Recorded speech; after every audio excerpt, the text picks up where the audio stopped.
qu'au Moyen-Âge, les gens croyaient qu'il fallait juste regarder son image. Pour pas avoir d'accident? Oui. Qu'est-ce qu'ils sont cons? Peut-être pas. Bah, je sais pas ce qu'il vous faut. Dans les épisodes de Passion médiéviste, on évoque souvent plein de clichés sur le Moyen-Âge. Mais dans cette série de courts épisodes, nous allons revenir sur quelques questions précises. Et je dis « nous », car ces épisodes sont écrits par des membres du collectif Actuel Moyen-Âge avec qui j'avais déjà fait la série Villes médiévaux. Dans cet épisode, Florian Besson revient sur l'idée que tout le monde était analphabète. Très bien. Nous allons commencer par la lecture de ces quelques livres. Mais je ne sais pas lire. Quoi? Alors je suppose que tu ne sais pas écrire? Non, messire. Que sais-tu alors? Je... Bon, tant pis. Nous allons commencer par l'ABC. Au Moyen-Âge, les gens ne savaient ni lire ni écrire. C'est sûrement l'une des idées les plus répandues sur la période médiévale. C'est aussi l'une des plus fausses. Certes, l'accès à l'écrit reste globalement peu répandu, et reste le plus souvent un marqueur social.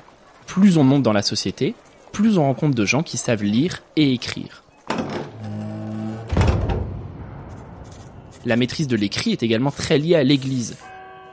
Au XIe siècle, les laïcs sont souvent désignés dans les sources comme des illiterati, littéralement des illettrés, pour les distinguer des clercs qui, eux, savent lire et écrire. Cela dit, on sait désormais, grâce à de nombreuses recherches, que la population médiévale maîtrise mieux ses savoirs qu'on ne l'a longtemps cru. À Novgorod, en Russie, on a ainsi retrouvé des centaines d'écorces de bouleaux portant des inscriptions du quotidien qui vont de « je te donne rendez-vous demain à la taverne » à « ceci est ma meule de blé ». Il est possible, bien sûr, que ces textes aient été écrits par des écrivains publics, mais leur existence prouve que l'écrit a alors une vraie place dans la société. En réalité, il a même de plus en plus de place. À partir du XIIe siècle se produit en effet une véritable révolution de l'écrit. Le texte écrit occupe alors une place sans cesse croissante, que ce soit dans les universités ou les cours de justice, dans les échanges marchands ou dans la sphère privée.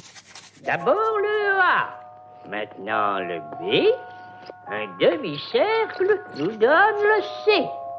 Merlin, regardez, je sais écrire. Hein?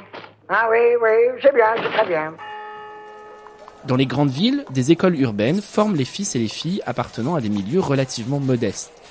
À Florence, au XVe siècle, on estime qu'environ un tiers de la population sait lire ou écrire, ou les deux. Et oui, au Moyen-Âge, on peut savoir lire sans savoir écrire, ou savoir écrire sans savoir lire, par exemple son nom. L'apprentissage des deux techniques est souvent dissocié. En outre, la présence de nombreux écrivains publics permet à des gens analphabètes d'utiliser l'écrit. Bien sûr, on est loin de nos chiffres contemporains. 99% des Français et des Françaises d'aujourd'hui savent lire et écrire.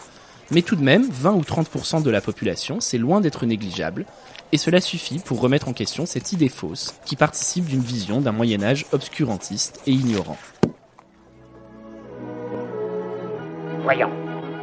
En premier lieu, il faut te sortir de la tête toutes ces idées moyenâgeuses. Faire de la place pour de nouvelles idées. Retrouvez cet épisode et les autres de la série Les clichés sur le Moyen-Âge sur le site passionmédiéviste.fr.